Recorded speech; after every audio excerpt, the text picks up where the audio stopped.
1592년 한국의 이순신 제독은 철갑 전함을 발명했고 일본의 침략 함대를 전멸시켰습니다. 한국의 2300만 백성이 자유를 위해 일어날 기회를 기대하고 있습니다. 세계에서 일본을 물리쳐 이긴 나라는 조선뿐입니다. 미국 상원의 회의 현장에 이순신 장군의 이름이 연설에서 울려 퍼졌습니다. 이게 어찌된 일일까요?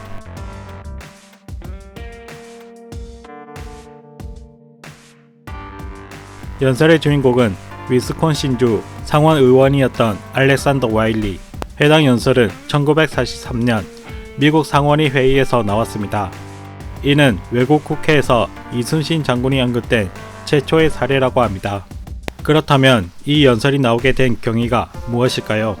때는 1943년 2차 대전과 미국, 일본이 본격적으로 으르렁대던 태평양 전쟁을 겪던 때로 당시 미국은 일본의 진주만 기습으로 공격을 당한 이후 일본을 꺾어야 하는 과제를 풀어나가야 했습니다.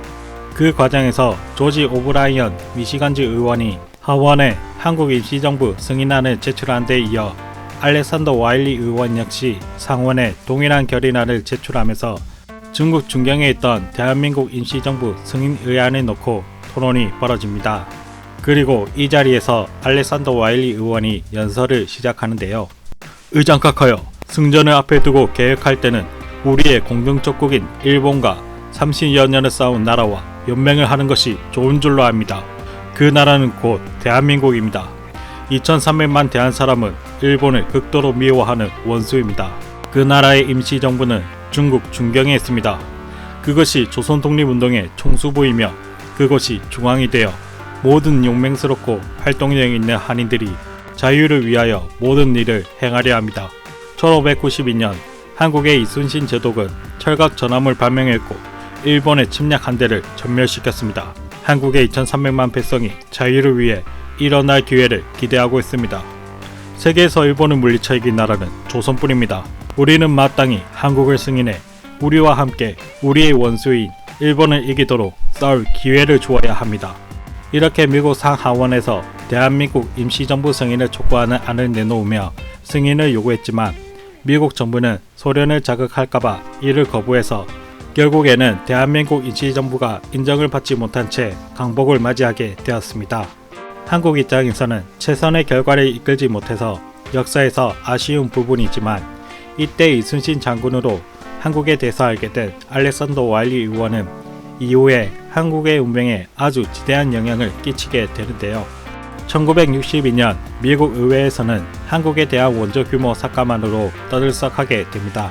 4.19 혁명, 5.16 군사전병 등 한국의 내정이 불안정하고 경제 발전도 뚜렷하게 보이지 않아서 미국 입장에서는 더 이상 한국을 지원하는 것이 멍청한 일이라 생각하고 원조를 끊으려고 했습니다.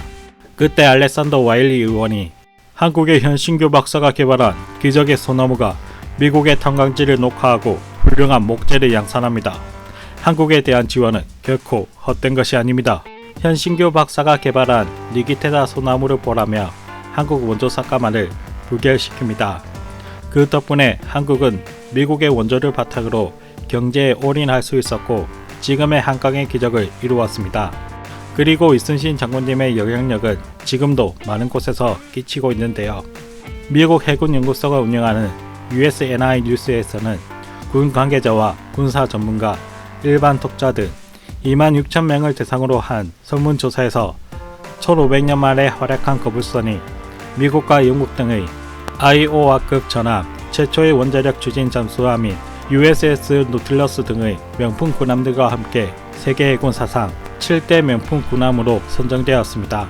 또한 주한미군 중 미 육군 제837 수송대대는 거북선을 토대로 한 부대 마크를 사용하고 있습니다.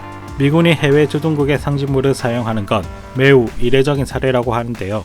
부대 마크를 또한한 가이 캠벨은 평소 이순신 장군을 전 세계 제독 중 가장 위대한 제독이라며 부대 마크를 만들었다고 합니다.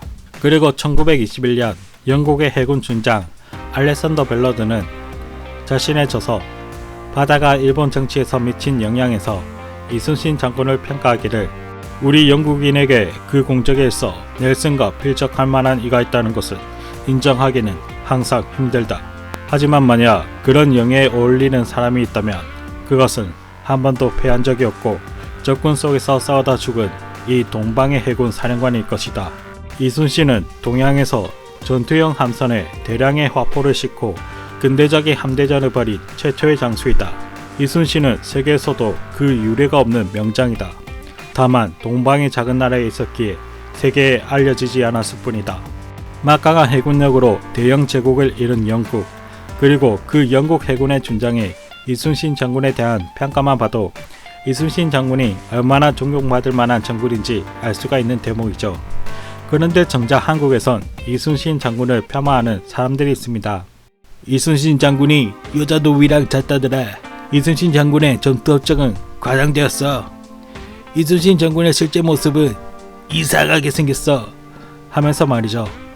이런 말을 하는 사람들이 꼭 하는 핑계가 역사를 과장되게 부풀려서 보면 안 돼. 역사는 현실적으로 분석해야 발전이 있는 거야. 이순신은 순 거품 덩어리야. 그런데 정작 이들이 펼치는 주장도 논점 흐리기, 왜곡, 거짓 주장들이 섞여 있습니다. 그러면서 이순신을 추앙하면 뭐가 이득이냐고, 국익에 뭐가 도움이 되냐고 헛소리를 하는데요.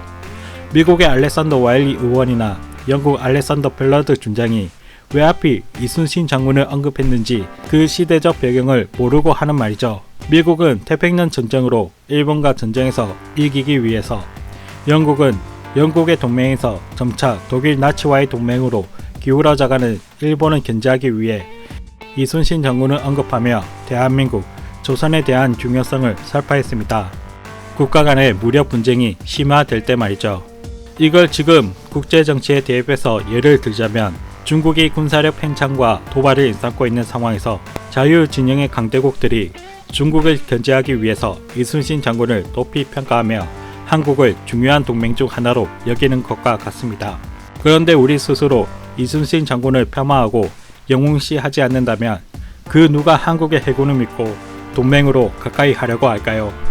결국에는 미국이나 영국 같은 해군 강국들이 동아시아에서 일본과 군사적으로 더욱 깊게 동맹을 맺고 한국은 그저 버려지는 카드로 활용되는 것이죠.